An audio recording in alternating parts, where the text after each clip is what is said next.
Hi all, Chris Oliver here, making a video in my underwear. Why am I making a video in my underwear? Well, it is because my body is beautiful, my body is perfect, my body is exactly as it's supposed to be. I want you to look at something.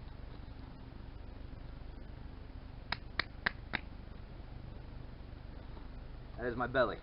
My belly is beautiful.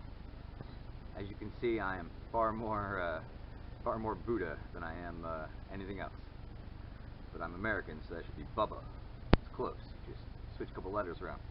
And yes, I did totally steal that joke from Bill Hicks.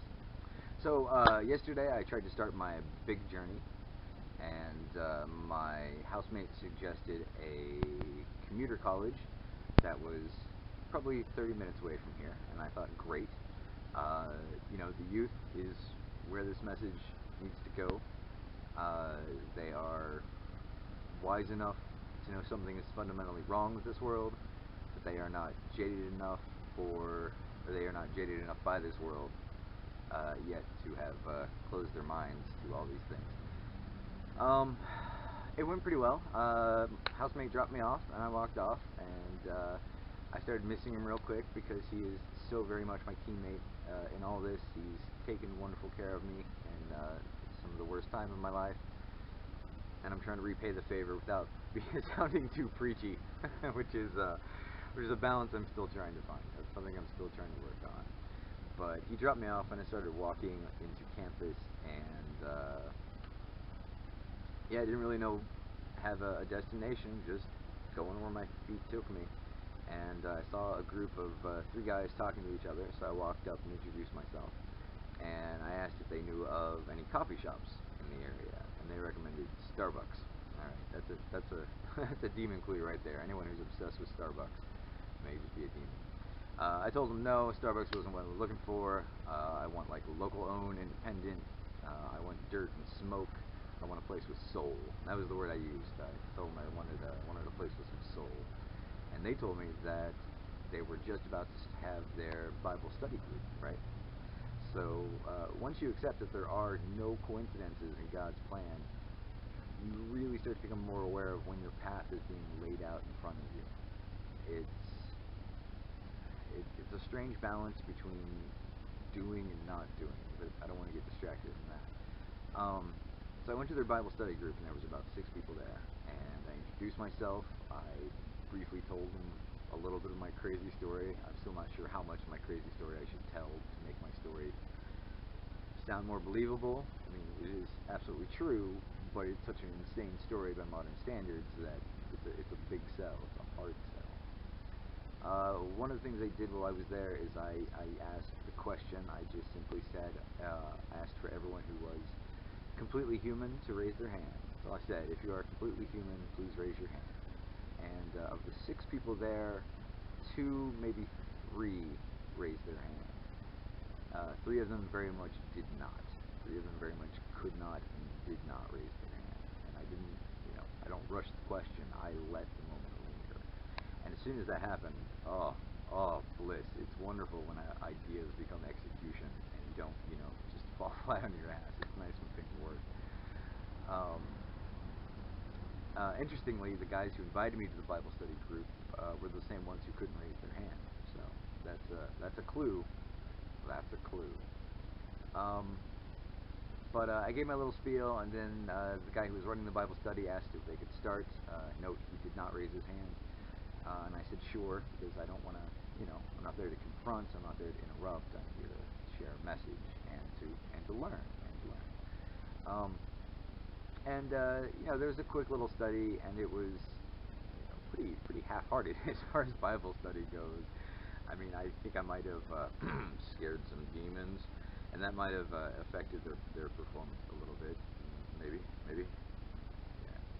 Yeah. But anyway, after it was done, I talked to this mother and son combination who had come to the Bible study, and they were Latino of some sort.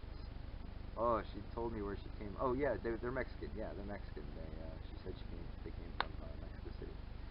And I really liked that kid. He reminded me so much of myself at that age. Just intelligent, passionate, and very nervous about his place in the world, and that's something I can understand all too well. Speaking of nervousness, I'm going to make sure I'm actually recording this.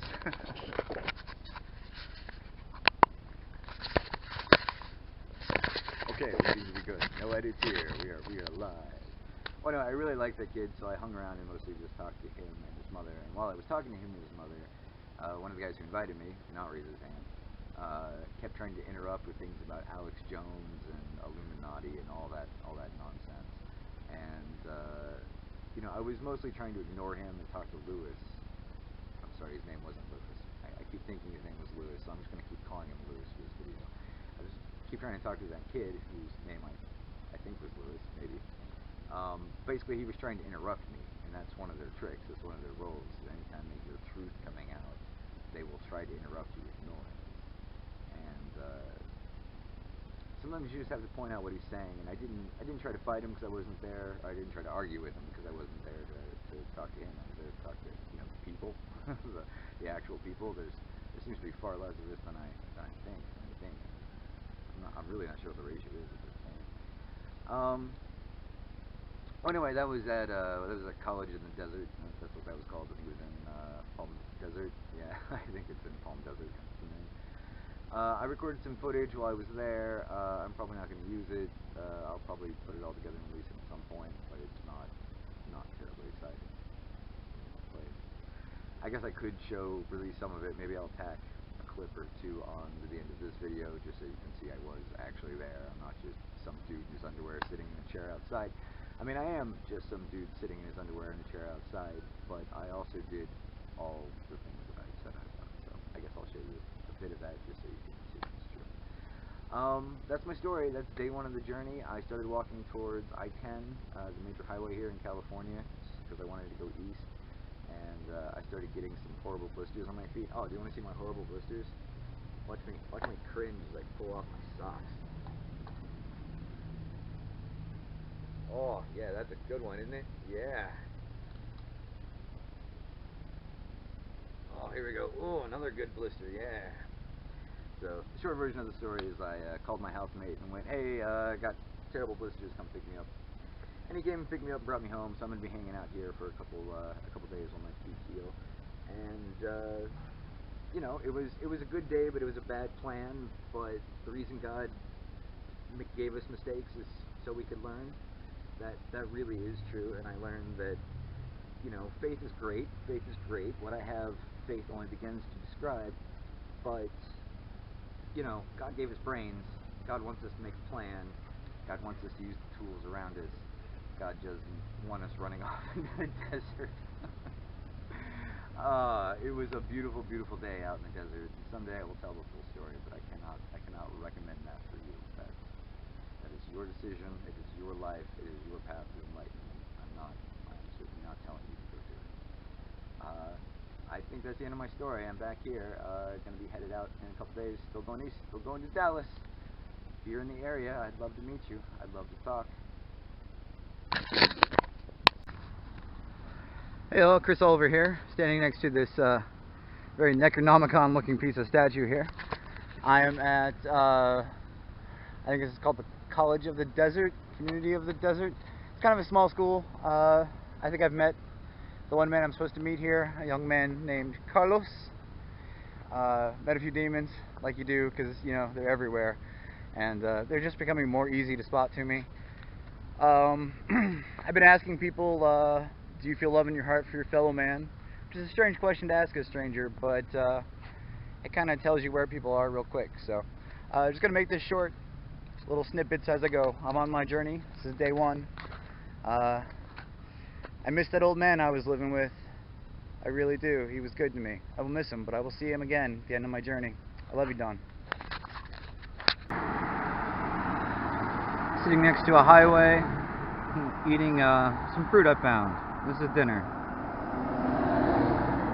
Living on the road, you eat what you take, or you eat what you can get, or it's food, you eat it.